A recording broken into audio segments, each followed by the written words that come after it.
Aujourd'hui, tu vas entendre Emma, 22 ans, une bijoutière passionnée. Elle te raconte son parcours, de la découverte de sa vocation à un accident qui a remis totalement en question sa carrière. On parle de deuil professionnel, mais également d'engagement dans des milieux culturels tels que les festivals. De manière plus large, on discute du fait que c'est ok de pas savoir.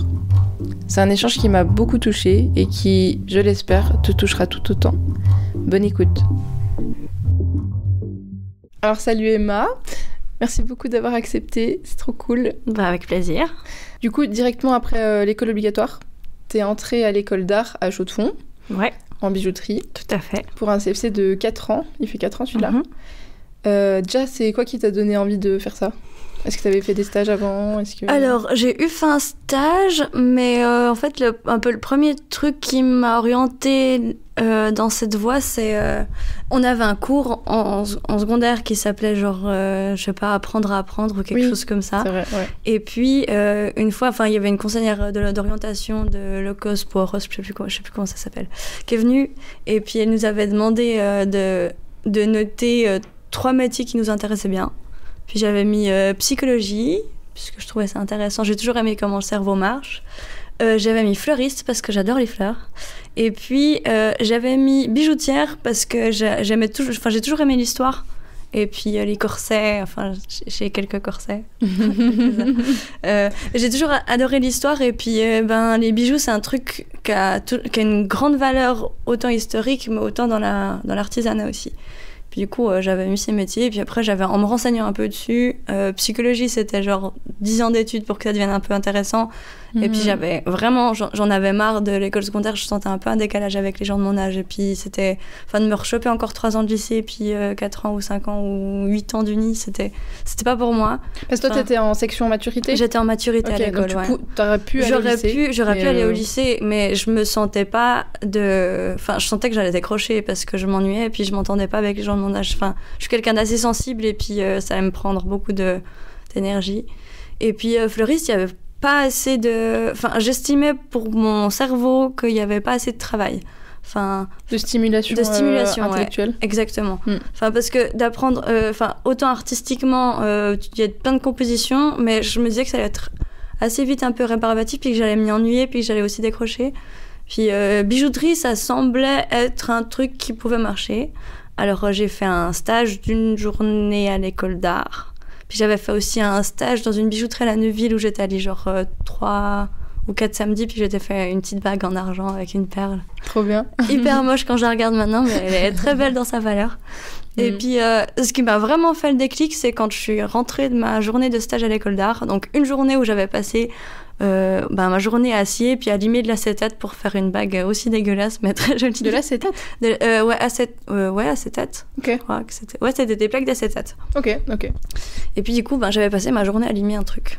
Et puis limer c'est chiant en fait parce que tu prends ta lime puis tu prends ta bijou puis tu vas limer droit et puis c'est hyper rébarbatif. J'avais fait ça genre pendant 8 heures limite. Et j'étais dans l'ascenseur en train de rentrer chez moi. Et en fait, je me suis sentie genre tellement contente. Je me suis dit, mais en fait, t'as fait un truc méga chiant toute la journée. Et puis, je me sentais, c'est comme si je me réveillais d'une sieste. J'étais trop réveillée, pleine d'énergie, de méga bonne humeur. Et puis, je me suis dit, mais en fait, si un truc qui pourrait paraître chiant aux yeux des autres, moi, ça m'emballe tant que ça, c'est que c'est vraiment un truc et que je dois persévérer. Et du coup, j'ai fait mon dossier. Et puis, je me suis inscrite. Et puis, ça a passé. Ils m'ont accepté. Et puis voilà. Bijoutière. Trop bien. Alors, 2 choses. Déjà, est-ce que ça t'a traversé l'esprit, du coup, de partir en couture ou, je sais pas, est-ce que t'as pensé à être costumière pour théâtre, vu que t'aimais bien... c'est un peu con, mais j'avais d'autres filles dans ma classe qui essayaient aussi de rentrer à l'école d'art, mais plutôt en mode. Et puis, en fait... je sais pas, genre parce qu'elles avaient choisi de faire mode, moi ça me posait un problème de dire moi aussi je vais aller en mode. T'aimes pas faire comme les autres. Alors oui, un peu. Non mais c'est franchement ça m'attirait pas autant que les bijoux. Je sais pas, genre je regardais la liste, c'était genre bijouterie, vraiment c'est un truc qui me tente plus. Même si la mode c'est intéressant, puis je me débrouillais très bien en couture, mais je trouvais vraiment plus intéressant. C'est aussi, je sais pas, le côté bricolage. Je prenais tellement plaisir quand j'étais petite à avoir des après-midi de bricolage quand j'avais 7 ou 8 ans. Et puis, du coup, Ouais, je rapprochais plus la bijouterie. Ouais, c'est ça. Ouais. Exactement. Après, il y a des trucs que tu expliques pas forcément. Genre, moi, en restauration, il y a plein de gens... Enfin, ils ont des préférences de matériaux qui s'expliquent pas, quoi. Il y en a, ils sont là, oh, le bois, j'adore ça, ou oh, le métal, mais je pourrais faire ça toute ma vie. Enfin, je pense qu'il y a... Ben ouais, enfin je sais pas, c'est des affinités. Moi, le bois, je trouve ça trop beau. Ben, j'ai toujours eu beaucoup de mal à le travailler parce que je déteste bosser le bois aussi. J'adore le bois, j'aime pas le travailler parce que je trouve ça en même temps trop dur, puis en même temps trop mou et puis trop long. Autant le métal, je trouve ça... Enfin, je sais pas, la résistance du métal, la manière dont tu peux le plier, dont il devient vite ressort, dont tu peux le détendre, enfin, je sais pas. C'est le métal, quoi. T'as des étoiles dans les yeux. Et du coup, pour entrer à l'école d'art, donc tu dois faire un dossier. Exactement, ouais.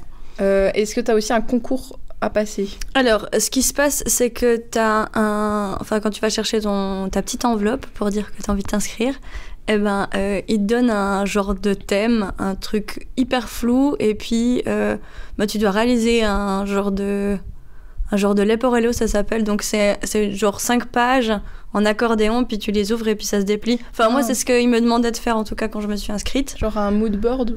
Non, c'est plutôt genre... Là, alors, moi, ce que j'avais, on avait une image de Wim Wenders, une image de tableau d'affichage avec plus aucune affiche dessus, perdue dans le néant. Et puis, on avait cette image qu'on devait mettre en deuxième position par rapport à ce diaporama de 5 images.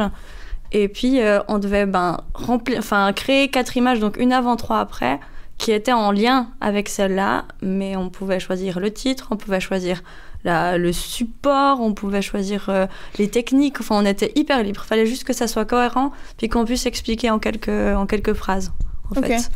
Puis moi, ce que j'avais fait... je m'étais bien renseignée sur Wim Wenders, qui c'était. C'est un réalisateur de films allemand, si jamais. Il a fait genre Les ailes du désir, je crois. Et à côté de ça, c'est un très très bon photographe. Et puis c'est aussi un peu un poète. Et puis, du coup, j'avais un peu regardé ce qu'il faisait dans ses thèmes. Puis je m'étais aussi inspirée de la photo en elle-même, qui était dans un endroit un peu désertique. Et puis de ce panneau, et j'avais créé en fait différents paysages avec ce panneau à chaque fois reproduit, mais à différentes tailles, que j'avais photocopié puis collé. Je sais pas, j'avais fait tous des endroits avec de la perspective, genre une route dans le désert qui part au loin avec le panneau sur le côté, ou bien des chemins des voies de chemin de fer avec le panneau aussi pas très loin. Enfin, plein de trucs en perspective, j'avais fait à l'aquarelle. Et puis je m'étais inspirée d'un poème qu'il avait fait en parlant de lieux dont on se souvient, et on va y retourner, si on les reverra plus jamais, des lieux de passage, des lieux dans nos rêves, enfin de tout un truc un peu poétique sur les différents lieux qu'on côtoie dans notre vie, et puis ça leur a bien plu. Ok, voilà. Trop bien. Et puis... et t'as un examen Et puis après, alors, quand t'amènes le dossier, t'as un examen, ça tombe, je crois, la première semaine de février, en principe. Et puis, là, c'est T'as différents exercices, genre on avait des papiers de ces petites têtes en chocolat, ces papiers un peu argentés, puis on devait les après, enfin je sais pas, genre les dessiner au crayon, et puis après on avait une genre de peinture cubique, enfin où il y a que des cubes ou des rectangles, on avait une ficelle, puis on avait, je sais pas, 1 minute pour faire des nœuds et puis mémoriser l'image, et puis après on devait la reproduire sans la voir.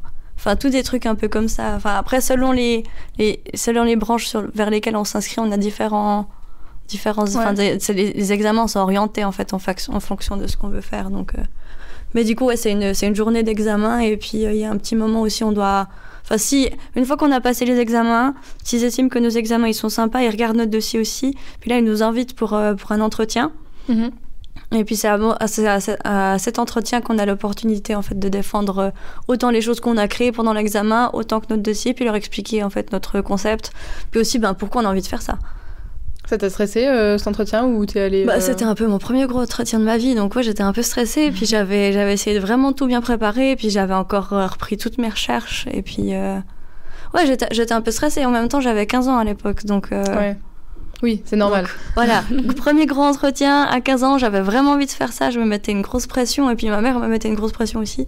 Et puis voilà, donc... Ah ouais, ta mère, elle était contente que tu t'orientes là-dedans, ou elle était déçue que tu fasses pas de lycée? C'est un peu... je me souviens plus trop, mais je crois qu'elle était contente, parce que j'avais été assez sûre de mon choix, puis c'est un truc, c'était pas non plus tombé de nulle part, enfin ça faisait... ça faisait presque 1 an que j'en parlais un peu vite fait, et puis elle m'a aidée dans tout le processus, et puis elle voyait que ça me plaisait, donc elle m'a quand même assez soutenue. Ouais. Financièrement, ça posait un peu plus de questions, mais mais voilà, elle a fait ce qu'elle a pu. Donc, ok. C'est des études qui coûtent cher, ou c'est juste bijouterie, il y a genre 6 500 francs de frais d'écolage à peu près. Ah oui. Ouais. Parce que sur les 4 ans. Sur les 4 ans. Okay. Mais en première année, comme on doit acheter toutes les limes, les scies, quelques marteaux, tout l'équipement de base en fait de bijoutier, ça a un certain coût. C'est des outils on a de la chance parce qu'on a des outils de qualité en Suisse, mais voilà, ça a un certain coût, et puis forcément après d'année en année, il faut racheter parce que ça s'use. On a aussi tout le frais de matière, parce qu'en bijouterie on travaille de l'argent, du laiton. En dernière année, on travaille un tout petit peu d'or. Puis en fait, à chaque fois qu'on travaille du métal, qu'on va le scier ou le limer, on va avoir un peu de résidus de poussière qu'on garde. On est hyper soigneux avec ça. On a plein d'outils pour économiser ça au maximum, mais on peut quand même en perdre un petit peu. Et puis, c'est ce qu'on appelle une perte. En général, on a genre entre 1 et 2% maximum de pertes, mais sur une année, sur l'argent qu'on travaille, ça peut vite faire aussi des petits frais, parce que c'est des métaux précieux, donc ça a sa valeur. Ok. Voilà.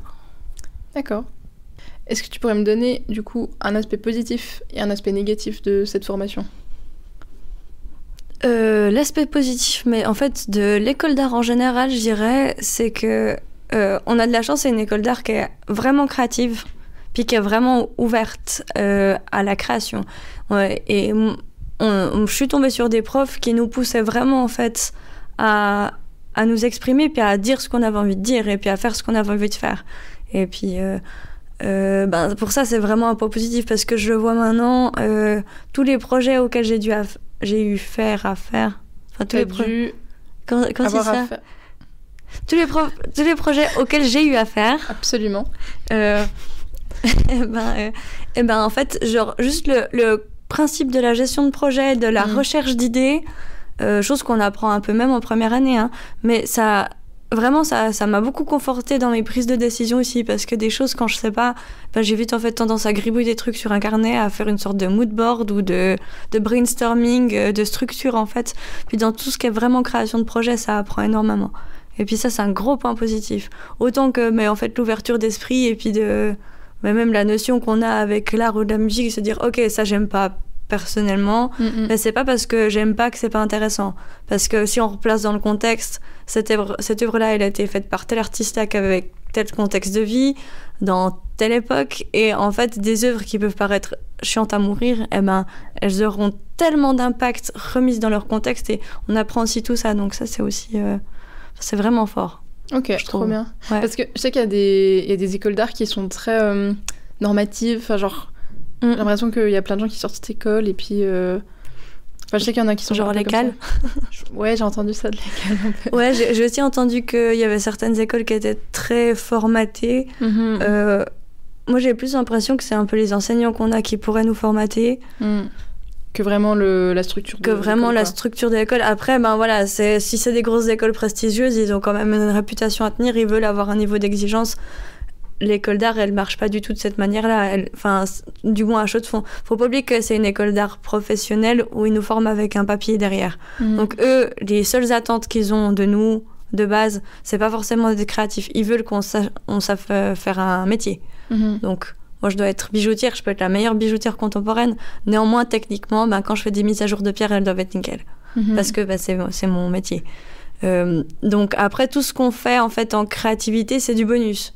Mais ils veulent qu'on ait un niveau comme standard, mais c'est pour ça qu'ils nous laissent aussi certains exercices qu'on avait en bijouterie, genre faire une bague panier, ça s'appelle. C'est une grosse bague au centre avec plein de petites pierres autour. Et ils nous disaient, ok, la technique... On fait ça comme ça, de cette manière-là, ça c'est la technique de base. Maintenant, vous allez en faire une bague, vous allez la monter sur une bague, mais vous faites le corps de bague que vous voulez. Je vous impose, je sais pas, genre 2 plaques, et elle doit tenir entre 2 plaques. Maintenant, vous faites ce que vous voulez avec, je m'en fous. Enfin, c'est pas je m'en fous, mais genre, on va trouver quelque chose de bien, vous devez faire ce qui vous plaît, faire un bijou qui vous convient dans votre style. Il y a ça qui sera pareil chez tout le monde, mais faites-en ce que vous voulez. Et puis ben, ça permet aussi, ben, voilà, comme on est 12 dans la classe, de dire ah bah lui il part plutôt dans ça, ah ben j'aime bien, je vais regarder un peu si je peux faire un truc qui ressemble mais plus personnel, ou se dire ah non ça j'aime pas du tout ce que je fais, ou c'est déjà trop fait dans la classe, je veux faire autre chose, et tu fais complètement différent. Vous étiez combien dans la classe? Alors ils prennent 12 bijoutiers par année. Ok. Et au CFC vous étiez plus que combien? Ben, au CFC on était aussi 12, ah, ok. Je crois. Ah, je pensais que ça allait. Mais il y a des gens qui ont arrêté en cours de formation, il y a des gens qui ont redoublé. Enfin, c'est... Okay. Voilà, ça bouge un peu. Enfin, c'est rare que tu commences et que tu finisses avec tout le monde. Ouais, c'est ça. Mais voilà, c'est quand même... Enfin, sur des petites classes... Mais bon, comme on est tous des artistes sensibles, il arrive des fois des choses. Et puis, il y a ceux qui n'ont pas les notes aussi, puis qui passent pas, donc... Il y avait des profils très différents dans ta classe, ou... Est-ce que vous vous inspiriez un peu les uns les autres? Est-ce que... Ben ouais, enfin je sais pas, on était un peu différents, un peu dans nos styles. Il y en a une qui était toujours un peu genre qui aimait bien le métal et puis le tatouage, et puis qui veut partir dans le tatouage maintenant. Il y en a une qui était un peu plus discrète, puis qui faisait ça parce qu'elle aimait bien, mais elle savait pas trop, peut-être qu'elle faire autre chose. Il y en a un qui était genre moi je veux faire du contemporain, moi je veux travailler pour des grandes marques, et puis qui était... Enfin, je sais pas, enfin, je pense qu'on était tous autant différents les uns que les autres, mais comme tout le monde est différent les uns des autres dans d'autres classes. Hein. Oui. Mais oui ou non, c'était intéressant en tout cas. Et du coup, un aspect négatif de la formation? Ben, c'est quand même une école qui demande beaucoup de travail, puis beaucoup d'implication. Ben, comme c'est un CFC en école, on avait quand même entre 41 et 43 périodes par semaine. Donc on arrivait à 8h à l'école, on partait à 17h. On avait un après-midi de congé, mais la plupart du temps, l'après-midi de congé qu'on avait, on devait le passer à faire des devoirs ou à faire des dossiers. Moi, j'avais la maturité intégrée en plus, qui était accès artistique. Oui. Puis du coup, ben, ça fait vite. Le lundi, t'as tes cours de matu, puis tu dois prendre... t'as des devoirs, t'as des tests, tu dois réviser.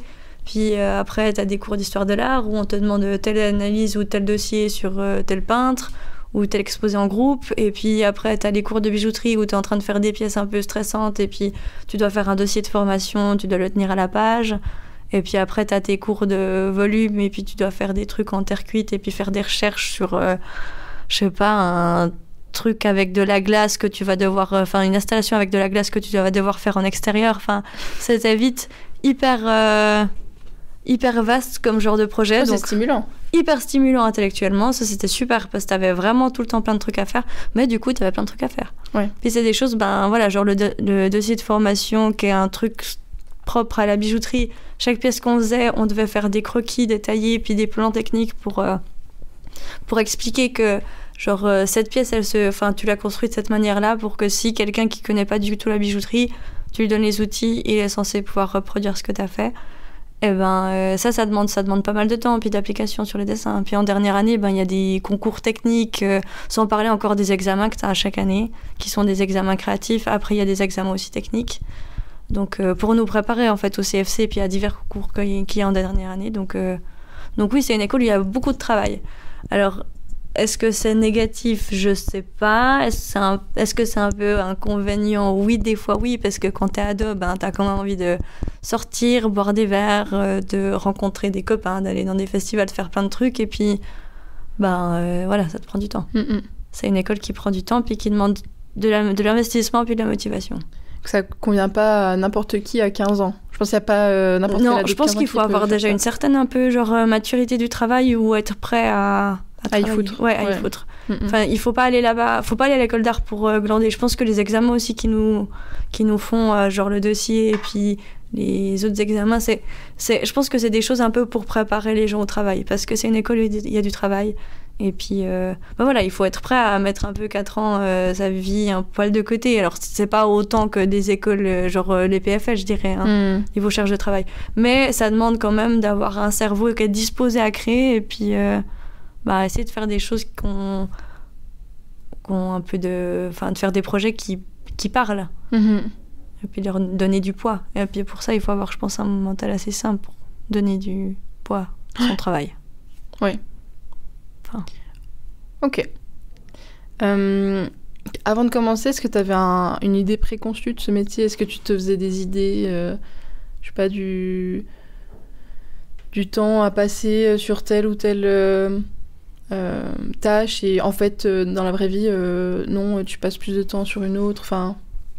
Je pense que j'avais un peu l'appréhension, mais comme tout le monde, de se dire je vais à l'école d'art, mon Dieu, j'ai trop de chance, et en même temps il y aura du travail, enfin il y aura un peu de pression, mais c'est trop cool, et puis genre le métier, on va directement travailler avec des pierres, puis on va faire des trucs trop cool, enfin je pense que j'avais un peu genre le côté hyper joli puis fancy du métier, et puis en fait c'est un métier qui est quand même très très technique, puis qui demande beaucoup de rigueur et puis de précision et puis de concentration, chose qui m'a en fait vraiment pas déplu. Chose qui en fait, quand j'ai commencé l'école d'art, j'avais une idée un peu préconçue du truc, mais quand même assez light, et je me suis découvert, ce que j'ai découvert, c'est devenu une vraie passion.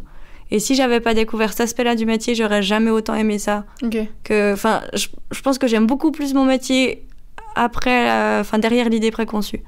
Okay. En fait, c'était complètement autre chose de ce à quoi je m'attendais, mais j'aime encore plus ce à quoi je m'attendais pas. Ok. Je sais pas si c'est clair. Oui, non, mais je comprends. Ok. Ouais, c'est cool que ce soit dans ce sens, parce que. Je pense que j'ai eu beaucoup de chance, parce que il y a certains métiers où tu te dis ça va être comme ça, comme ça, comme ça, et puis en fait tu le fais et c'est totalement différent et ça te plaît pas du tout, et puis du coup t'as un peu un genre de conflit intérieur en disant en fait c'est pas ce à quoi je m'attendais, est-ce que je continue ou est-ce que je continue pas, est-ce que j'arrête pas, et puis là, je sais pas, c'est vraiment devenu une passion, ce métier. Enfin, j'adore ça.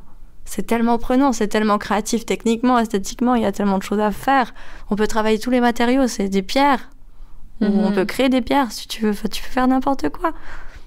Et puis, je sais pas, c'est des pièces, c'est des casse-têtes. Chaque pièce est différente, et puis le rapport au métal, c'est un beau métier. Ça a l'air. Mais c'est quoi le projet qui t'a le plus plu de tes 4 ans, si t'arrives à te souvenir de tout? Est-ce qu'il y en a un qui t'a marqué, ou un concours, vu que vous en avez beaucoup en dernière année?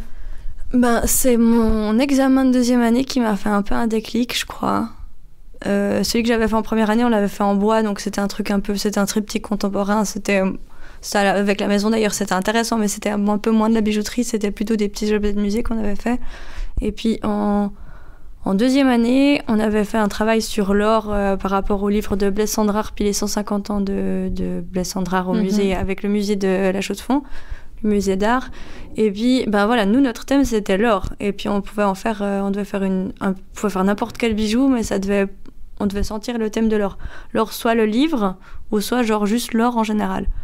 Et puis, je me souviens que je trouvais pas d'idée, j'étais en panne sèche d'inspiration, et puis je proposais des trucs et ça marchait pas, c'était pas cohérent. J'avais fait des recherches sur l'or, qu'est-ce que c'est, les molécules, l'or par rapport au bouquin que j'avais lu, j'avais vraiment fait beaucoup de recherches, mais je trouvais rien du tout. Et puis je me souviens, genre la veille, de devoir un peu rendre une idée finale ou un croquis déjà bien établi de ce que je devais faire. J'avais fait une énorme insomnie pendant la nuit. Enfin, il était 3h du matin, je dormais toujours pas, puis ça me stressait, j'étais dans mon lit, je me retournais, puis j'y pensais, puis tu sais, c'est un peu ce moment où t'es en train de t'endormir, mais t'arrives pas, puis ça tourne en boucle, puis les idées, elles fusent. Et puis, j'étais or cubique, machin, qu'est-ce que c'est ça ? Or cubique. Je sais pas, j'ai eu une idée d'une or avec plein de petits cubes dessus, et puis j'ai sauté de mon lit, j'ai pris un carnet dégueulasse, j'ai même pas allumé la lumière, j'ai juste esquissé 3 trucs horribles juste pour garder l'idée en tête. Et puis je suis arrivée le lendemain, un poil plus reposée, parce que dès que j'ai posé mon croquis sur le papier, je me suis reposée dans mon lit et dans les 2 minutes je dormais. C'était hallucinant. Et puis le lendemain j'arrive, puis j'ai proposé ça à mes profs, puis j'aurais dit j'ai trouvé ça, enfin j'ai pas eu le temps d'y penser beaucoup parce que ça arrivait très tard, mais je pense partir là-dessus. Est-ce que vous me laissez le temps de faire un peu plus de recherche pour peaufiner un peu le visuel? Puis ok, c'est super. Puis pour finir, j'ai eu 5,5. Trop bien. Donc j'étais très fière de moi. Tout ça à cause d'une insomnie, mais non, je crois que c'est un des examens que j'ai le plus apprécié, parce que c'était très stressant, puis c'était pas mal de challenges, et en même temps, dès que j'ai trouvé mon truc, ça allait tout seul, et puis j'avais vraiment l'impression de faire un truc bien. Puis c'est une bague que j'aime beaucoup, du coup, maintenant. Trop bien. Tu l'as encore? Oui, je l'ai encore. Ouais. Puis après, on est allé à la section de galvanoplastie de l'école, Oui, c'est une formation, c'est un brevet fédéral supérieur que tu peux faire là-bas. Okay. Et puis, ils nous avaient permis de dorer nous-mêmes. Donc, c'était les apprentis de galvanoplastie qui nous montraient à nous, les apprentis bijoutiers, comment plaquer en or nos pièces. Puis, du coup, elle a un petit plaquage en or, ma bague, alors je suis contente. Voilà. Trop bien. Ouais, c'était cool. Ok. Tu t'es blessée malheureusement quelques mois avant la fin de ton CFC. Ouais. Le poignet. Oui. Ce qui est embêtant pour une bijoutière. Oui. Déjà, est-ce que à ce moment-là, tu t'es dit, ok, je vais pas finir mon CFC, c'est mort? Ouais, j'ai un peu stressé. Je suis tombée sur la glace en cours de sport le 15 février vers 9h10 2018, si jamais. Ouais, à la patinoire, une chute à la con, les patins, ils ont pas accroché sur la glace. Je me suis étalée par terre, puis je suis retombée sur le poignet. Et puis, je me suis écrasée les nerfs de la main droite. Et puis, c'était 3 jours avant le rendu de ma pièce de diplôme. Et puis, 10 jours avant ma soutenance de diplôme d'école d'art. Sachant que le diplôme d'école d'art, c'est un truc qu'ils font un peu en plus du certificat de bijoutière. Et puis, c'est un diplôme qui est vraiment propre à l'école. Et puis, ça atteste en fait de tous les cours qu'on a eus à l'école. Et puis, c'est vraiment important. Quand t'es à l'école d'art, puis que t'as travaillé, puis que t'as suivi plein de cours artistiques, c'est important pour toi d'attester que t'es pas seulement un bijoutier technique, mais t'as aussi une patte créative derrière. Puis, c'est la pièce qu'on fait là, elle concourait aussi pour le concours des bijoutiers suisses. Donc, c'est tous les... ceux qui s'inscrivent, qui veulent s'inscrire, mais c'est tous les bijoutiers apprentis de Suisse en dernière année. Ok, donc c'est vraiment un gros truc, quoi. Il y a une 70 de participants à peu près en général. Donc ouais, c'est un gros truc parce que après t'as des mentions, t'as des prix, tu peux te faire remarquer, sur le CV ça fait joli, il y a plein de trucs. Donc c'était 3 jours avant mon rendu de diplôme. Donc j'ai un peu stressé, puis ça faisait mal. Donc ouais, ça a un peu remis toute ma vie professionnelle en jeu, cet accident. Ce qui s'est passé, c'est que je suis allée voir le médecin, qui m'a envoyé chez un autre médecin. Je vais essayer de la faire courte, mais en fait, voilà, j'ai les nerfs de la main droite qui sont écrasés, qui sont irrités, et puis malgré l'opération que j'ai faite, puis différentes injections, on ne trouve pas vraiment encore pourquoi ça va pas, puis ça s'arrange pas.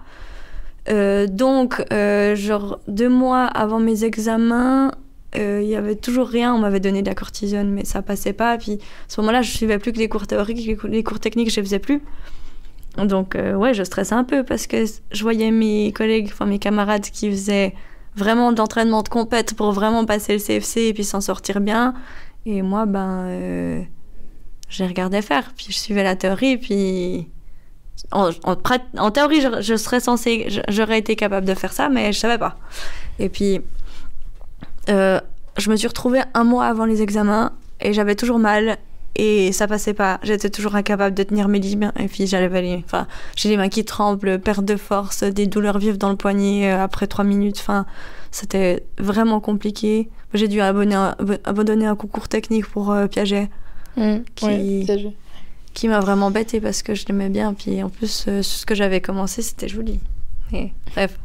Et en fait, les petits mouvements, c'est fatigue voilà, c'est ça. Beaucoup, quoi. Même l'écriture ou le dessin, c'est compliqué. Donc, sachant qu'il y a quand même une grosse partie de dessin dans la bijouterie, c'était compliqué. Bref, 1 mois avant les examens, ça n'allait toujours pas. Alors que les médecins me disaient oui, mais dans 2 semaines, c'est bon, vous inquiétez pas. Donc, on était en avril. On était, en avril à peu près, mi-avril. Fin avril, et puis du coup j'ai appelé mon médecin, puis je dis qu'est-ce qu'on fait, parce que moi mes examens c'est dans 1 mois, j'ai l'intention de passer mon CFC, du moins je vais essayer, je veux l'avoir, donc qu'est-ce qu'on fait? Puis il m'a dit non on opère, ok, mais il restait 1 mois, donc le temps de planifier l'opération, tout ça à 2 semaines, et du coup je me suis fait opérer 2 semaines avant mon CFC du poignet, et puis je me suis fait enlever les fils 3 jours avant le début des examens. Donc j'ai passé mes examens de CFC avec défoncé aux antidouleurs. Ouais. Je mettais des patchs sur le poignet en antidouleur aussi. Je mettais de la glace le matin avant d'arriver en cours. Dès que j'arrive à l'école, j'allais dans le bâtiment du bain mettre ma pochette de glace dans le congélateur. À la pause, j'allais rechercher ma pochette de glace pendant 1/4 d'heure. je la remettais, je retournais en classe pour l'après-midi, puis je repartais en gros avec ma pochette de glace et puis j'en mettais toute la soirée jusqu'à ce que ça passe, en gros. Et puis donc fallait que tu fasses les trucs même si tu te défonçais le poignet, c'est ça, mais parce que en fait depuis le temps que je travaillais puis que pour moi c'était impensable de pas au moins essayer. Alors c'était, je sais pas, c'était un peu con, ça faisait mal, puis c'était pas, je sais pas si c'était très intelligent, mais je voulais vraiment l'avoir. Et du coup, comme j'avais mal, j'étais déjà très rapide en technique, mais là j'ai fini les examens avec un jour d'avance pratiquement. Genre le matin du dernier jour, à 9h, je rendais la pièce alors qu'on avait jusqu'à 17h pour le faire. T'as une semaine complète pour faire une pièce? On a 4 jours. Ok. On a 4 jours. Et puis, en fait, c'est un plan, et puis on a la matière, et puis ils nous disent, voilà, c'est un plan, puis regardez sur le plan combien c'est. Donc, on a vraiment un plan à l'échelle 1. Tu prends ton calibre, et puis tu mesures que ton fil sur ton dessin, il est à 0,7 mm. Mais bon, après, t'as encore les jeux d'impression, enfin, les épaisseurs de traits, c'est un peu... c'est pas au point, selon moi. Mais voilà, t'as une pièce à l'échelle 1, puis tu dois la reproduire avec la matière imposée, t'as plus de matière. Puis il se fait en or. Mais bon, voilà, je crois que j'avais tellement mal que je me suis un peu encore plus stressée pour le finir vite parce que ça faisait trop mal, puis il fallait que ça s'arrête. C'était déjà 2 jours et demi ou 3 jours, c'était un enfer, donc il fallait que ça se termine vite. Et puis voilà, donc, in fine, j'ai eu mon CFC à 4,1. Je l'ai eu, dans la douleur et dans les larmes, mais je l'ai eu. Donc ça, c'était quand même une grande fierté pour moi, parce que vu ce que je m'étais investi, et puis vu le stress que j'ai eu, vu comme ça me plaisait aussi, parce que je crois pas que je me suis toujours beaucoup investie, genre ce dossier de formation dont j'en parlais avant, c'était le truc que je détestais faire, et mon prof, je pense qu'il m'a maudite plusieurs fois parce que je rendais en retard, ou je faisais le minimum, enfin voilà... J'ai une étudiante qui est motivée quand ça lui plaît, mais quand ça lui plaît pas, on laisse à côté. Quoi. Voilà, procrastination, on connaît. Mais enfin bon, voilà, c'est... j'ai eu mon papier, malgré ma blessure. Tant mieux. On fait un petit aparté. Depuis longtemps, je sais pas depuis quel âge, mais tu travailles dans plusieurs festivals. Ouais. Dont la plage d'ici Pompe à la Chaux-de-Fonds et puis le NIF en tant que responsable de secteur. Déjà, t'as commencé à quel âge? J'ai commencé, c'était l'été avant que j'entame ma dernière année de secondaire, du coup je devais avoir 14 ans. Ouais, 14 ans et demi, quelque chose comme ça, entre 14 et 15, je crois. Ok. Et puis... Alors j'ai commencé la plage d'ici Pompe à ce moment-là en tout cas. Ouais. Et puis après, je sais pas, j'ai fait la plage d'ici Pompe, puis l'année d'après, j'ai fait la plage d'ici Pompe encore, puis après, j'ai fait la plage d'ici Pompe et le NIF. Donc la plage d'ici Pompe, pour ceux qui connaissent pas, c'est un festival formidable de théâtre de rue. D'art de rue en général. D'art de rue, oui, c'est un festival d'art de rue, que ce soit du cirque, du chant, de la danse, des déambulations, enfin voilà, l'art de rue en général, et comment les artistes s'approprient la rue. En gros. Puis c'est un festival assez reconnu, je crois. C'est un festival qui est connu dans pratiquement toute la francophonie. Pour te dire, on a eu des compagnies de cirque qui venaient d'Afrique. Oui, c'est vrai. Et puis on a eu aussi je crois des Canadiens. Puis il y a tout le temps des Belges et des Français. Il y a tout le temps des Belges, des Français qui viennent. Enfin, il y a pas mal. Il y a de quoi faire. Et puis le NIF, c'est un festival de films fantastiques. Exactement, c'est le Neuchâtel International Fantastic Film Festival à Neuchâtel, qui est la première semaine de juillet. Plage d'ici Pompe, c'est la première semaine d'août. Donc ça tombe bien parce qu'il y a à peu près 3 semaines d'écart entre. Donc ça me permet de faire les deux. Et puis oui, donc l'été, je m'emmerdais. Quand j'étais petite, je me suis toujours emmerdée pendant mes vacances. Enfin, 1 semaine, c'était cool, mais 6 semaines, c'était un enfer. Déjà à 14 ans. Alors qu'à 14 ans, non, mais déjà, trop court. Déjà à 6 ans. Déjà à 6 ou 7 ans, c'était long mes vacances. Je m'ennuyais. Donc Et puis mes parents, ils en avaient marre de faire les géos, genre gentils organisateurs au bout d'un moment. Donc des fois on était là l'été, puis on s'embêtait, puis après on voulait aller à la piscine, mais ça coûtait un peu cher, et puis après il faisait pas tout le temps beau, et puis enfin voilà. Des fois c'était long, les vacances. Donc dès qu'on a été un peu assez grande avec ma sœur, on regardait un peu s'il y avait des petits jobs d'été ou je sais pas, des trucs à faire, et puis on va à la plage des Six Pompes, on cherche des bénévoles. Ouais, go, on y va, maman, on peut faire, ouais, je sais pas, ouais, ok. Et puis du coup, on s'est inscrite, et puis je suis devenue complètement mordue. Parce que, pour moi, c'est important d'être investi dans la culture, d'être investi dans la vie de sa ville, ou ses villes en l'occurrence, parce que c'est un peu mes deux villes à moi, je crois, La Chaux-de-Fonds et puis Neuchâtel. Et puis, je trouve important de faire marcher la culture, le divertissement dans la ville. Je trouve que c'est des événements qui rapprochent, qui s'approprient à l'espace public, qui proposent quelque chose de pratiquement gratuit aux habitants. Enfin, ça apporte de la vie à une gratuit, ville. Tu peux faire la semaine entière sans sortir une thune. Si tu ne veux pas la plage des Six Pompes, c'est pratiquement gratuit, à part l'argent que tu mets dans les chapeaux à valeur de ce que tu as apprécié le spectacle. D'ailleurs, mettez de l'argent au chapeau. Oui, il faut. C'est important pour le travail des artistes. Moi, je me sens pas bien quand je pars d'un spectacle que j'ai aimé et que j'ai pas de monnaie. Je suis là, non. Moi, ça m'arrive d'aller exprès à la représentation d'après pour leur mettre un petit truc. Bien, hop, et tu repars. Bon. Mais je trouve vraiment important de s'investir dans la... je sais pas moi, pour moi, c'est ma petite manière de m'investir dans la vie publique de ma ville, et puis de me donner un peu de divertissement aux gens. Puis c'est un truc aussi, j'étais vachement contente parce que ça m'a apporté pas mal de... ça m'a donné un aspect un peu professionnel de ce qui se passe, je sais pas, en entreprise. Ces festivals, c'est quand même des micro-entreprises. Oui. C'est des entreprises un peu dans le sens où c'est 1, 2, 3, voire peut-être 4 employés à l'année. C'est vraiment tout petit, puis c'est des petits pourcentages. Mais plus on avance dans le temps, plus il y a des gens qui sont greffés à des 20% sur 6 mois ou des 50% sur 6 mois. Et puis, c'est quand même un vrai travail d'organisation. Et puis, j'ai appris beaucoup de choses, que ce soit le contact aux autres, le contact client, la manière de collaborer. J'ai eu une vraie gestion d'équipe. Ouais, j'ai eu une vraie expérience professionnelle là-dedans. Et puis du coup, j'en ai fait quand même quelques-uns des festivals dans la région maintenant. Puis j'ai gardé ces deux-là. Mais ouais, c'est un plaisir. Puis après, chaque année, on rencontre des gens. Genre, il y en a un, c'est un photographe filmographe à Paris, je sais pas quoi, il est trop cool. Puis chaque année il revient au NIF, et puis chaque année je le vois, puis on s'éclate trop pendant une semaine, et puis on discute de plein de trucs, et puis après on a plus trop de nouvelles à part sur Facebook, et puis puis l'année d'après je le revois, puis c'est cool. Donc c'est bien. Trop bien. C'est bien. Ouais, ça t'a apporté plein de trucs, Ouais. Ça t'a pas juste occupé, quoi.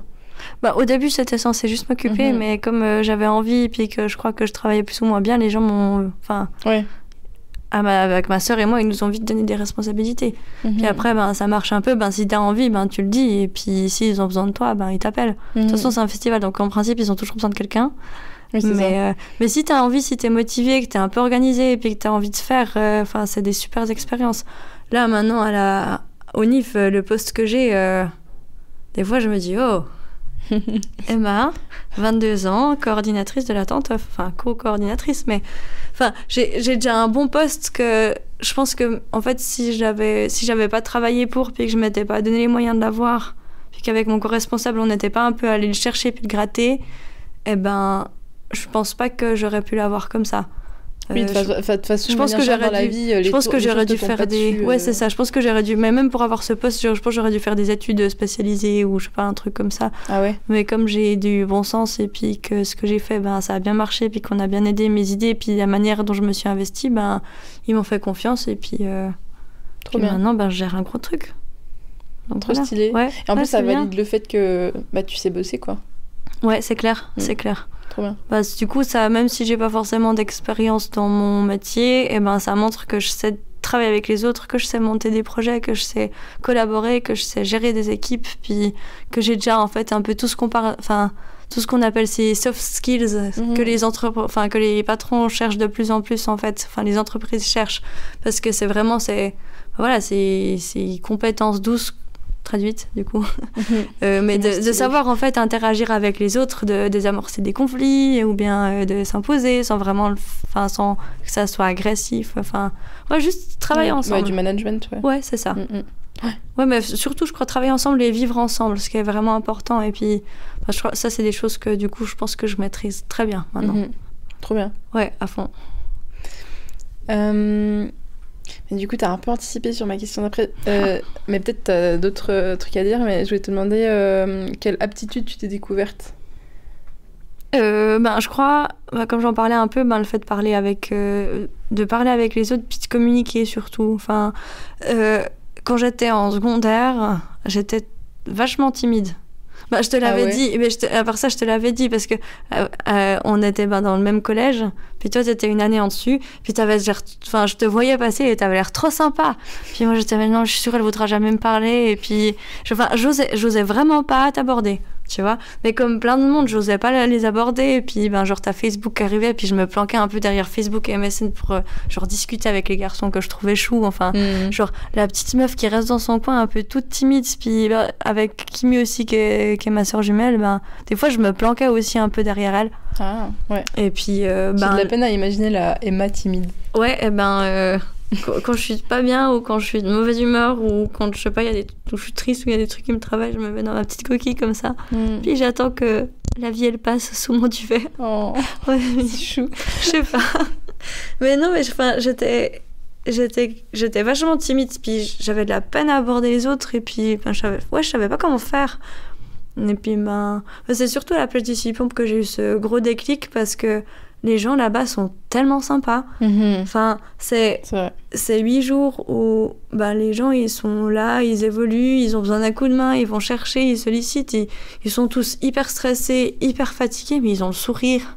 Je pense que tout le monde est là pour... Ouais, c'est ça. Je pense que tout le monde est là pour passer un bon moment, même si t'as du taf à faire, même si même si t'as des responsabilités stressantes, t'es là pour t'éclater, quoi. Donc, Puis c'est une semaine de collaboration et puis d'échanges en permanence. Et puis, en fait, les gens, ils sont de bonne humeur parce qu'ils ont envie de l'être, mais ils le sont aussi parce qu'ici, en fait, si tout le monde est de bonne humeur, c'est beaucoup plus simple à gérer que si quelqu'un a de mauvaise humeur puis que tout le monde se parle en se tirant dans les pattes. Du coup, de base, il y a tout le monde qui switch en mode plage et pompe, tout le monde est sympa, on répand de l'amour un max. Et puis, après, ça fait des gueules de bois sociales. Ça fait des grosses gueules de bois sociales en fin de festival, parce que t'es là, oh putain, je me sens si seule. Ah ouais. Mais non, en tout cas, ces festivals, ça m'a vraiment appris à me découvrir, à discuter avec les autres, et puis à collaborer, à échanger. Et puis je me suis aussi découverte, moi, un peu. Puis ça m'a appris des trucs un peu de collaboration aussi, de gestion. Ouais. Puis à avoir des ressources aussi, je crois. À se dire, maintenant je dois faire ça, je sais pas du tout comment faire. Qui est-ce que je peux appeler pour qu'il me donne des conseils ? Ouais, ça c'est tellement important. Comment est-ce que je peux réaliser ça ? Est-ce que lui, il a une idée ? Ah tiens, j'ai entendu parler de ça, est-ce que ça peut me rendre service ? On apprend vraiment aussi à... comme la plupart des événements culturels, ils n'ont pas beaucoup d'argent, du moins les petits festivals indépendants, ou même les plus gros, la Chaux de Fonds, ils n'ont pas de thunes. Mais parce que tout ce qu'ils ont, ils réinvestissent dans le festival, donc ça c'est bien. Mais... des fois, tu dois faire quand même un peu au moindre coût, et puis tu dois trouver tout le temps des systèmes D. Alors, des fois, il faut te dire, ok, merde, on a un apéro là, il y a 120 personnes, on a un grill, on a le charbon, mais on n'a pas de bonbonnes de gaz. Ah, vous avez pensé aux bonbonnes de gaz ? Ah non, c'était pas à eux de faire. Puis vous avez pensé aux bonbonnes de gaz ? Ah non, c'était pas à vous de faire. Je sais pas, vous avez... pris le grill, donc vous pensez que vous prenez le gaz aussi ? Ah non. Ok. Et puis il te reste 1 heure pour allumer... les invités mangent dans 1 heure, tu dois trouver du gaz puis allumer le grill. Qu'est-ce que je fais ? Alors tu vas vers le premier stand que t'as de bouffe à côté, puis tu dis « Bonjour, est-ce que vous avez pas une bouteille de gaz en rade ?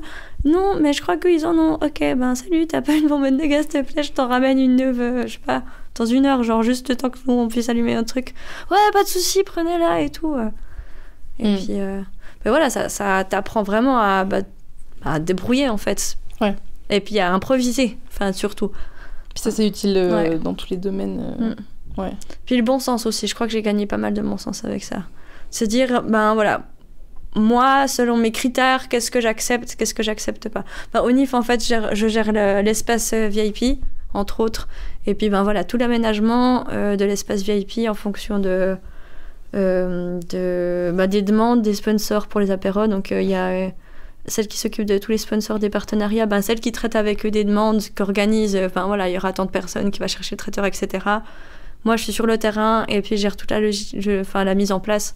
Donc, j'essaie de réceptionner les commandes ou je m'arrange pour que quelqu'un le fasse, que les meubles soient placés comme il faut, qu'on ait assez, de serviettes ou de trucs. Enfin, je m'occupe vraiment de toute la mise en place et puis... je sais plus ce que je voulais dire. Je sais plus ce que je voulais dire, Laura. Je sais plus. T'es partie dans le VIP. Je sais plus où tu voulais. Ah oui, je parlais des standards de qualité. Ah. Ouais, puis voilà, donc c'est un espace VIP. On essaie d'avoir un truc quand même assez... je sais pas, des fois on a des apéros. Chaque année on a BCN qui vient faire un apéro, puis ils sont vraiment beaucoup. Puis se dire, BCN ils viennent faire un apéro dans un espace VIP d'un festival de films, donc tu t'attends quand même à avoir un certain standard. Puis moi j'ai envie que les gens ils soient super bien accueillis, puis qu'ils soient bien reçus, puis qu'ils se sentent bien dans cet espace, puis qu'ils aient envie d'y retourner ou qu'ils deviennent potentiellement membres de la NIF et puis du coup qu'ils y aient accès chaque année. Ça peut, ce genre d'endroit ça peut aider à rapporter un peu plus d'argent au festival ou de soutien, ou même juste d'en faire parler plus, sachant qu'on a aussi tous les invités du festival qui ont le droit de venir y faire un tour. Et puis, il y a Jean Dujardin qui est passé un petit peu, il y a Cronenberg qui est passé, dans mon espace. Quand même, la classe. Mais du coup, ça m'a aussi appris à me mettre vachement à la place des autres et à me dire, ok, donc moi j'arrive dans cet endroit, ça j'ai envie de voir, ça j'ai pas du tout envie de voir, faut que je trouve une solution. S'il y aura du monde, donc là le traiteur il sera là, il faut qu'il soit placé dans un endroit qui soit efficace pour pas que ça engorge le chemin. Il y a vraiment plein de petits détails et puis c'est des choses faut avoir du bon sens, et puis la seule manière d'avoir du bon sens c'est de dire moi qu'est-ce que j'accepte pas, qu'est-ce que j'aurais envie de voir, qu'est-ce que j'ai pas envie de voir, si je me posais, de quoi j'ai besoin, d'une poubelle pas trop loin, d'une chaise pas trop loin, le bar il est où, il faut que je puisse le voir. C'est tout un peu des trucs comme ça de gestion d'espace. Et puis s'il y a quelqu'un qui doit pas passer par un endroit, il faut lui montrer sans qu'il y ait à réfléchir que là il a le droit de passer, là il passe pas. Donc voilà, c'est tout des trucs comme ça qui vont sens pratique. Ouais. C'est important le sens pratique. Oui. Et s'il vous plaît, ceux qui n'en ont pas, faites un effort, je vous en supplie. On vient aux inaptitudes. Est-ce que tu t'es trouvé une inaptitude pendant ce parcours? Je sais pas, moi je crois pas trop au fait que les gens sont pas capables de faire des trucs. Tu penses qu'on peut tous acquérir à peu près n'importe quelle compétence? Je pense que ça demandera toujours du travail, des fois plus que d'autres, parce qu'il y a des choses qui sont plus innées que d'autres. J'ai pas la prétention de dire que je suis capable de faire n'importe quoi et puis que je peux tout faire, mais comme je suis quelqu'un d'assez positif, j'ai plus tendance à oublier les côtés négatifs. Bien sûr qu'il y a des trucs que je sais pas faire, mais je me dis que je peux toujours apprendre. Et puis il y a pas de truc où je me dis oh non, je me sens pas capable. Je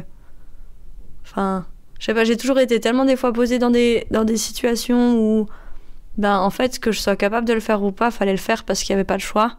Où il y a des trucs où des gens qui devaient avoir certaines responsabilités, ils le savaient pas, ils l'ont pas fait, puis il restait des trucs à faire, et en fait si je le faisais pas moi, personne le faisait, puis tout le monde était dans la merde.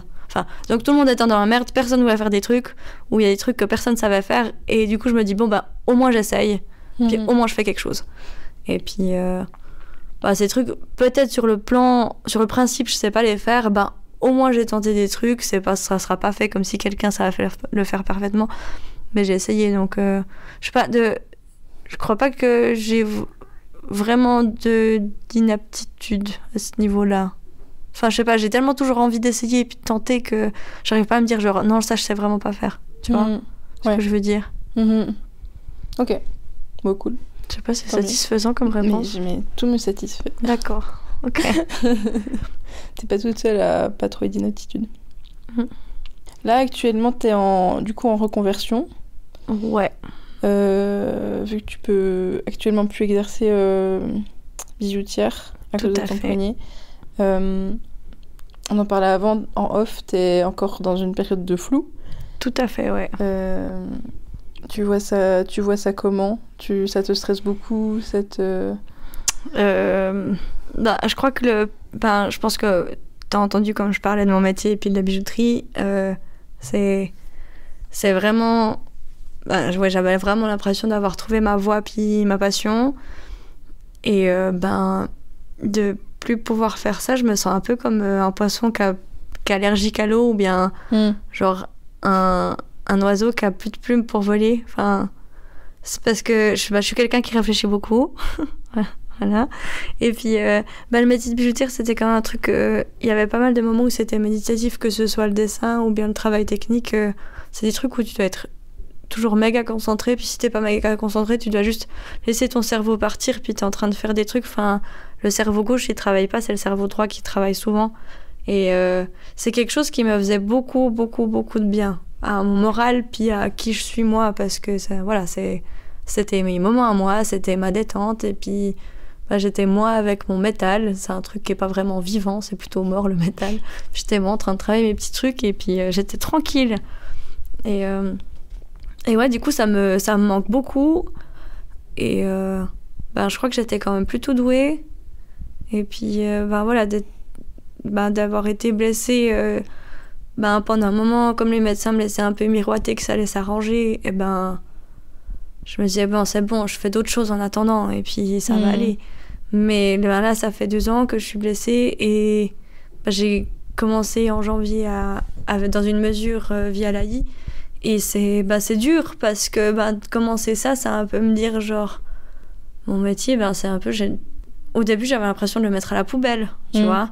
Puis mes 4 ans et demi d'études, c'était à la poubelle. Et puis mon métier que j'adore, puis ma passion, c'est à la poubelle. Alors ouais, c'est dur parce que j'ai fait du coup des tests d'orientation, des trucs, forcément le métier qui me vient en gras avec des flèches lumineuses qui clignotent, c'est écrit bijouterie ou métier d'artisanat ou design. Et puis ouais, ça me saoule quoi, parce que ça me plaît beaucoup. Donc non, je suis un peu dans un truc maintenant où je sais pas quoi faire. Je me sens vachement larguée dans ma vie et puis il y a tout qui m'intéresse. Puis je pense qu'il y a plein de choses que je peux faire bien, mais je sais qu'il y a aussi plein de choses qui vont vite m'embêter parce que ça me plaira pas autant. Puis comme j'ai trouvé genre mon 12 sur 10 de métier préféré, de trouver un truc, même si c'est pour trouver du 7 sur 10, je vais toujours comparer à ce que j'avais et puis je sais pas, j'ai encore beaucoup de peine à me dire que je dois faire autre chose. Tu vois ? Je sais pas où aller, puis je sais pas, je suis perdue, je suis complètement larguée. Et puis, tous les trucs qui me semblent intéressants, mais pas autant, quoi. Enfin, je sais pas. Ouais. Puis du coup, j'ai super peur de me lancer dans un truc, et puis tout d'un coup, je me dis, mais si ça me plaît pas, et puis, je sais pas, j'ai l'impression de me retrouver comme quand j'avais, genre 15 ans, mais que comme j'ai une main droite un peu en moins, ou moins efficace, ou moins utile, du coup, j'ai plein de trucs qui sont coupés derrière. Puis là, ils sont OK pour me payer une reconversion professionnelle, mais c'est à hauteur d'études de ce que j'ai, ou niveau équivalent, genre salarial. Donc, tout d'un coup, je me dis, je kiffais bien la psycho, je peux partir là-dedans. Et là, ils vont pas forcément me payer une année de RAC entre maturité intégrée et puis maturité académique, plus... 4 ans de bachelor et puis 2 ans de master, tu vois. Ouais. Donc c'est un peu aussi, qu'est-ce qui rentre là-dedans ou pas. Et je sais pas. Ok. Je sais pas. Déjà, tu pourrais devenir gauchère, franchement. Mais tu sais que, alors j'ai essayé, mais j'avais l'impression d'abandonner ma main droite. Oh. J'avais l'impression d'abandonner une partie de moi-même.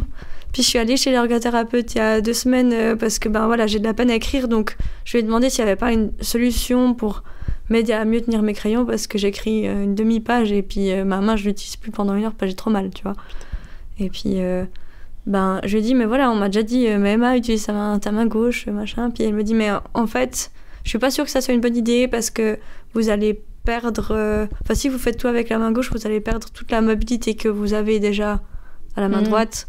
Que même si vous en avez moins, vous en avez quand même. Puis du coup, vous allez perdre vraiment vos réflexes, puis vos muscles, et puis la souplesse. Enfin, elle m'a dit, il faut que ma main droite, elle continue à travailler, même si ça fait mal. Okay. Donc elle m'a dit, la main gauche, c'est pas forcément le truc qu'il faut faire. Enfin, ça peut être une solution pour que ça soit un peu plus confortable d'être ambidextre. Et puis du coup, maintenant, tout ce qui est ordinateur, je fais avec la main gauche. Mais du coup, gauchère, ça marche pas trop, quoi. Je disais ça pour rigoler, je pensais pas que ça pouvait être une vraie... Non, tu sais, du coup, j'ai étudié pas mal d'options. J'ai vu tellement de médecins, de thérapeutes, d'acupuncteurs, d'ergothérapeutes, Là, je fais de la cryothérapie en ce moment. Et puis, du coup, tu vas dans une cabine en sous-vêtements, et puis ils t'injectent de l'azote pendant 3 minutes, puis ça descend à moins 130. C'est froid. Non, genre, quand je vais là-bas, je dis je vais me faire congeler. c'est un peu genre quand tu vas dans un bassin d'eau froide après le sauna, mais c'est pas humide. Enfin, du coup, c'est sec, tu vois. Mais c'est un peu la même sensation. Très agréable. Ouais, super. T'as l'impression d'avoir du givre sur tes jambes avec tes poils, c'est super. Bon, à part ça, comme tu disais avant, t'as genre plein de ressources et plein d'aptitudes et même si c'est là maintenant une période compliquée, je pense que pour le futur, enfin je me fais pas trop de soucis pour toi non plus, je pense que ça va... Bah tu vois, c'est aussi ça c'est un peu qui est étrange, c'est que tu vois, quand j'étais un peu ado, c'était compliqué avec mes parents, enfin on a eu des situations familiales qui étaient assez difficiles, et puis mes parents, ils ont toujours eu l'habitude que je me débrouille moi-même, puis que je prenne un peu... que je prenne sur moi, et puis de toute façon, quand un truc allait pas, je faisais autre chose. Enfin, j'ai toujours vachement rebondi de tout ce qui m'arrivait. Et puis, du coup, il y a un peu tout le monde qui est habitué à se dire « Ah, mais c'est pas grave, elle en a vu d'autres, Emma, ça va aller, elle va passer à autre chose. » Puis, tu sais, là, dans ces périodes de doute où, j'ai travaillé dans un bar pendant 1 an et demi parce que j'avais pas le choix, j'ai adoré mes collègues, c'était super comme expérience de travail. Enfin, tout ce qui est service client, j'ai appris plein de trucs aussi là-bas. Et puis là, j'ai dû arrêter ça parce que j'ai commencé à la chaux de fond. Et avant, tu sais, genre, avant, j'étais Emma la bijoutière. Après, je suis passée à Emma la barmaid. Et puis maintenant, je me sens un peu genre Emma qui est à l'AI, puis qui a une main droite qui marche pas. Puis genre, niveau estime de moi, tu sais, il n'y a plus rien. Enfin... Oui, parce que t'as perdu une partie de ton identité. C'est ça. Ouais. C'est ça. Là, même si je sais que je vais rebondir puis que j'ai les capacités, ça va aller, moralement, c'est super difficile parce que je me remets vraiment en question sur qui je suis, puis qu'est-ce que je veux faire, et puis qu'est-ce que je veux. Puis en fait, je sais plus ce que je veux, du coup, je sais pas ce que je veux faire, puis je sais pas où aller, et puis j'ai pas vraiment l'impression d'avoir de but. Alors si, au final, mon but, c'est de me retrouver un nouveau métier, puis de faire en sorte que ma main droite, elle soit moins douloureuse. Puis ça, c'est petit à petit, mais je sais plus qui je suis, je sais pas quoi faire de ma vie, en fait, tu vois. Je sais plus quoi faire. Je suis perdue. Je suis un oiseau sans plume perdu qui erre au bord du lac. Mais c'est ok d'être perdu. Enfin, je pense que quand t'es dans le moment de flou, c'est dur de te dire non, c'est pas grave. Parce qu'en vrai, quand tu le vis, oui, c'est grave. Mais de nouveau, je pense que ça ira. Enfin...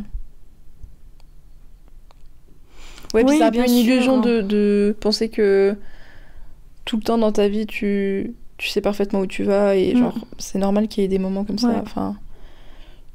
Moi, je sais pas, enfin, tu sais, j'avais à l'école d'art, j'avais ce projet de partir en stage à Londres et puis de faire de la bijouterie là-bas. Puis c'est un truc... ça faisait un moment que j'avais en tête. Autant que quand j'étais en train de finir mes études, il y avait un concours, ce concours suisse dont j'entendais parler. Le concours technique, c'est un truc... ça faisait 3 ans que je bossais pour... Enfin, je sais pas, quand j'ai eu ce déclic en bijouterie de me dire c'est vraiment ça ma passion, j'ai commencé à vouloir être vraiment douée en technique. Je voulais réussir le concours technique de bijoutier suisse. Enfin, au final, j'ai fait 14e sur 70 en étant blessée. J'étais la seule de ma classe à finir la pièce. J'étais trop fière. Putain.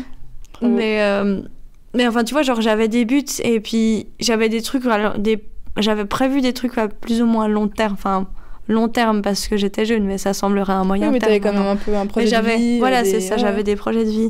Quand j'ai dû abandonner... Enfin, j'avais une bourse pour partir en stage à Londres pendant 6 mois où la bourse d'études, ils nous donnaient assez de quoi vivre et puis louer un endroit pour dormir et puis manger. Et puis après, pour les employeurs, c'était un peu... ils avaient des petites mains pendant entre 3 et 6 mois gratos, en gros. Ouais. Puis moi, c'était un peu bénéf pour tout le monde, quoi. Ouais, c'est ça. Puis nous, on se faisait de l'expérience. Donc moi, j'avais ma bourse, puis j'avais ma bourse d'études qui était prête, qui était validée.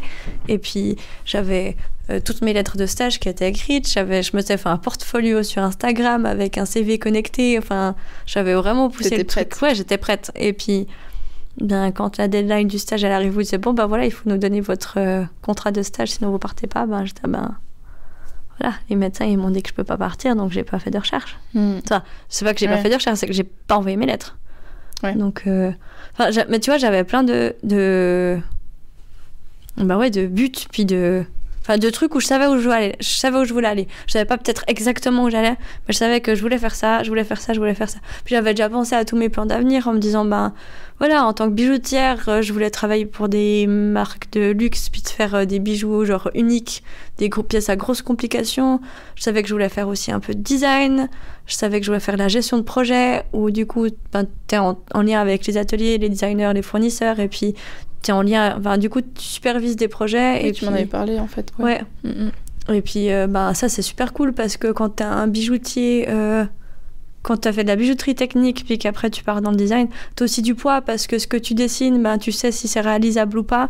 Puis quand tu pars dans les ateliers, même n'importe quel corps de métier, à des polisseurs ou bien à des graveurs, ils vont utiliser des termes techniques, tu les connais. Donc t'as plus de poids qu'un designer. Puis ça j'aurais adoré parce que ça ressemble aussi un peu à la coordination que je pourrais faire dans d'autres domaines, dans les festivals par exemple. Et puis et justement partir dans le design, tu y as pensé ou ouais, mais du coup je peux pas vraiment dessiner, tu vois. Ouais, c'est vrai. Puis du coup je peux pas vraiment peindre. Comme on fait du gouaché en bijouterie aussi un peu, donc ouais, ça c'est aussi main droite quoi. Et puis donc ouais, tu vois, j'avais quand même pas mal je savais que je voulais finir ma vie de bijoutière en ayant une galerie où je faisais mes créations, moi, uniques, et puis que j'avais des créations du bijoutier d'un peu partout dans le monde dont j'appréciais leur travail, puis que je les faisais venir chez moi pour les vendre. Puis comme ça, j'ai organisé mes expos, et puis mes vernissages, et puis tu vois. Donc je savais déjà que je voulais faire plusieurs trucs dans ma vie, dans ma carrière, puis c'était un peu mes buts. Après, ils allaient pouvoir peut-être changer, évoluer. Comme je suis quelqu'un d'anxieux, je prépare toujours des trucs un peu en amont, tu sais. Puis j'essaie de savoir où je vais, ou du moins d'avoir une ligne directrice. Là, j'ai l'impression que j'ai plus de ligne. J'ai l'impression que j'ai plus de but. J'ai aussi l'impression d'avoir 8000 portes devant moi. Elles sont toutes entrouvertes. Puis je suis un peu là devant ces portes. Puis je me dis, peut-être celle-là est sympa, mais peut-être celle-là aussi. Mais en même temps, ça fait peur parce qu'on dirait qu'il fait noir. Puis celle-là aussi, mais je sais pas. Et puis, tu vois, je sais vraiment pas où aller. Et puis je me sens presque un peu tétanisée par toutes les opportunités que j'ai, et puis en même temps pas du tout prête à les voir, et puis... Ouais, à faire un choix. Ouais. Donc voilà. Puis après, je pense que c'est normal, mais peut-être que des fois on se... Enfin, ça fait partie... ça a une grande part dans notre vie, mais je pense que des fois on met trop de poids dans justement notre métier, et on en oublie de nous construire nous personnellement, et on n'est que bijoutière ou menuisier ou machin, et effectivement quand tu perds ça, t'es là, je suis qui, mais ouais. Bon, puis moi je sais pas, j'ai toujours été un peu une personne qui, moi je me définis par le travail. Je me définis par mon travail, et puis je sais que j'ai pas envie d'être définie par autre chose. Il y a des gens, ils sont comptables, ils ont pas envie d'être définis parce qu'ils sont comptables. Moi, j'ai envie que... Ils s'épanouissent à côté, quoi. Ouais, c'est ça. Moi, j'ai envie... Si je faisais comptable, j'aimerais pouvoir me définir parce que je suis comptable. Mon signe astrologique, c'est Capricorne. On est des bourreaux du travail, on ne s'arrête pas. Et moi, j'ai besoin de ça. J'ai envie de trouver un métier où je peux être investie, où je commence à 7h du mat, et puis à 21h, j'ai pas vu l'heure, et puis en fait j'ai pas mangé à midi, tu vois. Puis il est 21h, je suis à merde, puis je devais voir quelqu'un à 18, et puis j'ai complètement zappé, puis mon téléphone il était dans la pièce à côté parce que je suis trop prise dans ce que je fais, tu vois. J'ai envie de pouvoir m'investir à fond, et du coup je sais pas. Ok. Voilà. On verra la vie. Peut-être dans 2 ans tu m'interrogeras à nouveau, puis je te dirai mes doutes, ma reconversion et moi. Voilà, c'est ça. Mais oui, non, mais franchement, je te souhaite que ça. Puis, nouveau, j'ai confiance en l'avenir pour toi. Ouais. Bon, puis tu vois, je me dis qu'avec des copines super comme on a dans notre groupe de copines, ça devrait aller. Oui. Enfin, je sais que même si j'ai pas le moral, je suis bien entourée. Puis je pense que c'est le plus important. Puis comme tu disais, ben ouais, faut pas forcément se définir que par ses études ou que par son métier. Et ben, moi j'ai besoin de me définir par ça. Mais au pire, pendant un moment je peux pas, et ben je sais que il y a des gens autour de moi. Et puis que même si moi je peux pas me définir par ce que je fais, et ben eux ils me définiront par d'autres codes puis d'autres normes. Et puis qu'au final, ben même si je suis juste définie par Emma parce que je suis Emma, et ben ça va. Bah oui. Bah oui, on t'aime parce que t'es toi, on t'aime pas parce que t'es bijoutière. Oui. Donc voilà. Donc ça va aller. Oui. Voilà, faut pas s'inquiéter. Avant-dernière question. Est-ce que t'as des reproches à faire au système scolaire? C'est un gros morceau, ça. Même moi, quand j'ai fait mon propre épisode, j'étais là, alors... Qu'est-ce qu'on peut dire? Parce qu'il y a des trucs à dire et en même temps, il y a peut-être trop à dire, quoi.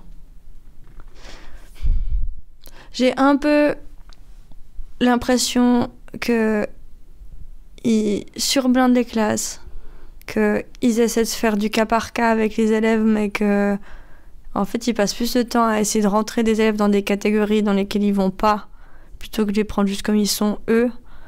Que il y a pas mal de...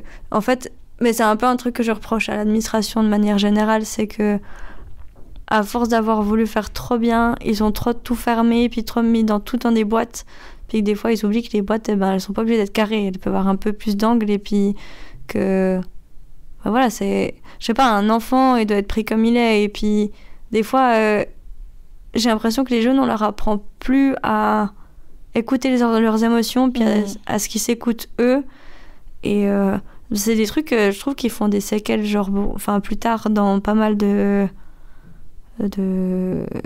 milieux, puis de domaines. Et puis je crois que c'est un peu ce truc où ils essaient de faire genre tu vois là ils ont aboli le système de notes et puis ils mettent en secondaire il y a plus les genre 4 la moyenne et puis 6 c'est 6. Mais c'est nouveau ça? Ça fait 2-3 ans je crois, 2 ans. Enfin ma petite sœur qui a 12 ans maintenant, elle est en secondaire. Okay. Puis elle, les notes, c'est des bien, très bien, suffisant. D'accord, ok. Enfin, des trucs comme ça, tu vois. Bah, c'est bien. Et ouais, c'est bien. Et puis en même temps, quand un enfant, tu lui dis oui, ça c'est bien, puis ça l'est pas, ils comprennent pas forcément. Ah, ouais. Et puis, je sais pas, ils essaient de... Attends, je trouve pas les mots. Enfin, je sais pas, j'ai l'impression, comme je disais, qu'ils essaient de mettre les élèves dans des cases et puis que du coup ils essaient de... Si tu vois, genre tous ces élèves dyslexiques, dyscalculiques, machin, ils les définissent comme ça. En fait, c'est pas parce qu'ils sont définis maintenant qu'on dit qu'on a l'impression qu'il y en a plus puis que tous les élèves sont débiles ou pas. C'est juste que avant on s'en foutait. Ouais. T'avais de la peine en maths, on essayait de t'aider puis on t'aidait. Puis t'avais de la peine en maths, t'avais de la peine en maths. Puis tu donnais de la peine et puis au pire, tu faisais plus ça ou les autres, tu faisais plus les autres, puis tu vois, si c'était moins bien, tant que t'avais la moyenne, ça passait. Puis maintenant, genre, tout est un drame, et puis tous les élèves sont catégorisés avec certaines aptitudes ou certaines inaptitudes ou machin, et puis... Ah, je vois ce que tu veux dire. Tu vois, tout est grave.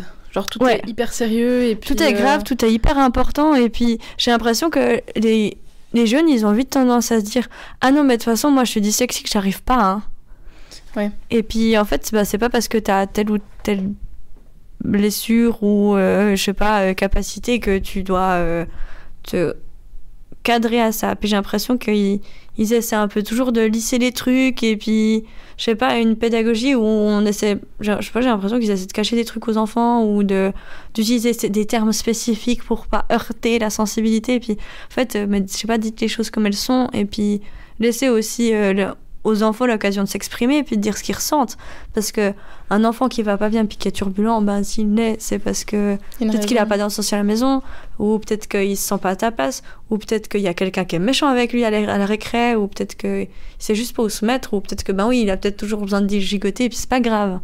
Mais de là dire il gigote toujours parce qu'il est hyperactif et puis on doit lui donner des médicaments ou des trucs. Je crois que la Ritaline maintenant c'est interdit. Je sais pas. Je crois. Mais oui, en fait, on essaie un peu de trop lisser les choses et d'accepter tout le monde dans leurs différences, et en même temps, je trouve que c'est les creuses ouais, tu vois. Ouais. Et puis je trouve dommage parce que moi en tant qu'enfant je vois qu'il y en a des qui étaient un peu genre ils avaient sauté une classe parce qu'on disait qu'ils étaient HP, et puis du coup comme il avait sauté une classe, la classe où il arrivait, il y a tout le monde qui disait toi t'es HP, du coup t'es trop un snob, et puis tu travailles trop, et puis t'es trop chiant, et puis en fait pas du tout. Puis je sais pas, genre laisser les enfants vivre, puis laisser les enfants faire des conneries s'ils veulent, et puis juste genre si les enfants, ils ne pas leur dire genre du coup t'es privé de téléphone pendant 8 mois, et plutôt genre voilà, en fait là t'as fait une connerie, puis là t'as blessé telle personne, puis cette personne elle se sent comme ça, puis en fait plutôt de sanctionner, de plutôt expliquer aux jeunes que leurs actions elles ont des répercussions sur des choses tangibles, comme je sais pas, une table cassée, ta table elle est cassée, ça va avoir des frais, etc. Mais qu'en fait ça va peut-être faire chier quelqu'un parce que c'était sa table préférée, et puis tu vois, puis d'expliquer que chaque acte a des conséquences. Puis je pense que c'est des choses qui manquent un peu aux gens maintenant, un peu genre je sais pas, d'empathie, et puis de se mettre à la place des autres. Je pense que le système scolaire il devrait essayer de plus apprendre ça, tu vois, genre juste se dire voilà, aujourd'hui j'ai pas fait mes devoirs, pourquoi? Parce que en fait ça va pas à la maison, et puis que j'arrive pas à me concentrer, et puis qu'en fait l'enfant il se sente assez en confort pour le dire, et puis que ça soit pas un drame si un enfant il a pas fait ses devoirs. Alors de pas dire genre c'est ok à chaque fois, puis pour finir on comprend plus pourquoi on les fait, de se dire en fait on vous donne des devoirs parce que on aimerait vous instaurer la rigueur du travail, et puis vous responsabiliser dans ce que vous faites, et puis on aimerait vous rendre aussi, de vous donner un intérêt à ça, tu vois. On n'explique pas assez aux jeunes. Ouais, j'ai l'impression. C'est un peu genre fais ça pour ça, fais pas ça parce que je t'ai dit de pas le faire, et puis c'est ça, de plus expliquer. Là j'ai un pote qui fait son service civil, puis qui est dans un collège, et puis il m'expliquait, il y a une enseignante qui lui a amené je sais pas, la semaine dernière, un enfant qui était turbulent dans une classe, puis lui il a pris un peu 5 minutes pour discuter avec l'enfant, puis lui demander pourquoi tu t'es fait virer de la classe. Puis je dis mais je sais pas, à chaque fois je comprends pas pourquoi elle me vire, je comprends pas ce que je fais, je comprends pas pourquoi genre, un gamin de 8 ans ou 10 ans, il savait pas pourquoi il était constamment mis en dehors de la classe. Et genre, lui, il est allé discuter avec la prof après, puis il a dit, si jamais, en fait, j'ai discuté avec, puis en fait, il comprend vraiment pas pourquoi il était sorti. Puis, elle fulminait sur l'enfant, tu vois. Alors, après, t'as les bons profs, t'as les mauvais profs, j'en sais rien. Ça, ouais. Mais je trouve beaucoup plus sympa la démarche de considérer, en fait, les enfants comme des êtres intelligents puis adultes. Oui, vraiment. Et puis qu'on a des choses à dire. Mon frère qui est en secondaire aussi. Mais c'est horrible à quel point il les écoute pas, à quel point il les traite comme de la merde, quoi. Et en même temps, tu vois, je comprends la position des enseignants, parce qu'ils ont tellement fait de règles, et puis de normes à respecter, et puis de choses à mettre en place, et puis ils sont hyper saqués par la direction, parce qu'il y a des consignes qui disent qu'il faut faire des choses comme ça ou comme ça, puis je pense que... Pardon. Je pense qu'ils sont un peu coupés dans leur élan de créativité, et puis de vouloir innover un peu dans leur métier. Et puis accessoirement, ça reste fatigant. Ouais. 25 ados de 13 ans, genre... Oui, parce que c'est chiant les ados. Oui. Moi je sais que j'ai été chiante. Je pense que t'as été chiante aussi. J'étais hyper chiante, ouais.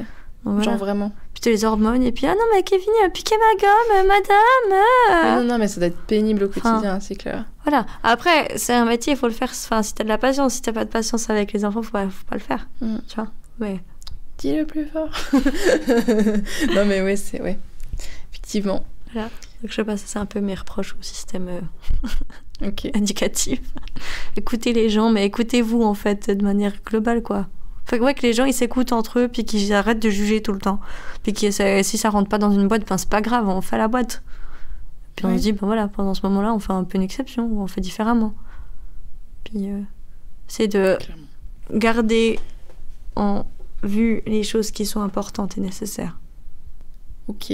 Voilà. Dernière question. Si t'avais de nouveau... J'ai mis 18 ans, qu'est-ce que tu ferais? Mais si tu préfères répondre à la question, si t'avais de nouveau 15 ans, qu'est-ce que tu ferais? C'est comme tu veux. Ça tombe bien parce que je sais pas.